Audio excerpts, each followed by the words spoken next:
Hello, welcome to the Online Radio and Television Station. Here comes the latest updates. The government has just issued Resolution number 50 of the government's action plan to implement the Politburo's Resolution number 52 on September the 27th, 2018 on a number of guidelines and policies to actively participate in the fourth industrial revolution. In order to achieve the goals set out in Resolution number 52, in the coming time, besides the regular tasks, the government requires ministries, ministerial-level agencies, government-attached agencies, and people's committees of centrally run cities and provinces to concretize and organize the implementation of the task. In particular, to perfect the institution to facilitate active participation in the fourth industrial revolution and the process of national digital transformation, to propose solutions to build and develop essential infrastructure, to develop human resources to adapt to the requirements of the fourth industrial revolution, to create favorable conditions for joint venture vocational training institutions to associate with domestic and foreign enterprises, to open necessary training disciplines, and to adopt policies on supporting workers in retraining or on training in improving expertise and skills for job changing.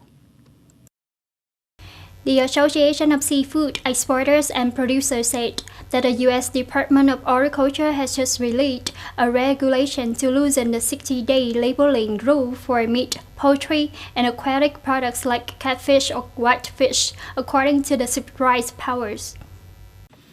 Specifically, products manufactured at a federal facility that are often distributed to hotels, restaurants, or similar locations will have a modified label that can be retailed.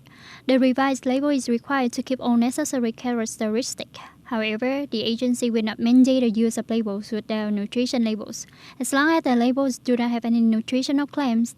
The absence of a nutrition label will force establishments to apply for temporary approval. However, if the only omissions is the absence of a nutrition label, the U.S. Food Safety and Inspection Service will not require establishments to apply for temporary approval within the next 60 days for meat, poultry, aquatic products like catfish or whitefish, according to the prescribed powers.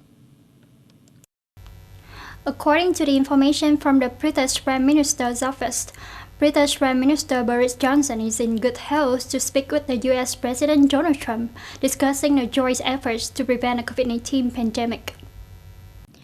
During the telephone conversation, the UK and US leaders discussed coordinated measures on a global scale to deal with the COVID-19 pandemic, which emphasized the reopening of countries' economies that have been frozen for weeks and ensuring smooth provisions of medical equipment between countries.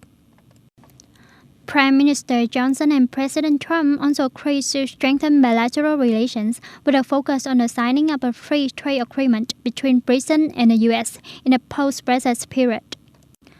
Prime Minister Johnson was absent for nearly a month after infected with COVID-19 in late March, after which the illness worsened, and he was hospitalized for several days. Currently, his health is on the way to recovery.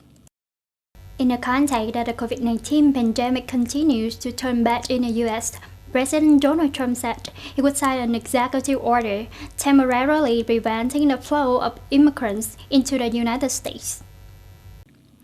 In a message posted on Twitter, Mr. Trump wrote, "In light of the attack from the invisible enemy, as well as the need to protect the jobs of our great American citizens, I will be signing an executive order to temporarily suspend immigration into the United States."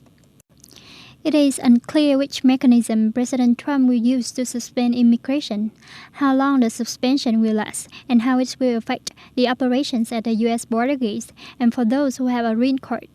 The White House also declined to provide further information on this administrative decree. In the middle of last month, the U.S. suspended all normal visa operations for both immigrants and non-immigrants in most countries around the world due to the COVID-19 pandemic. That's all of the news for today. Thank you for watching and goodbye for now.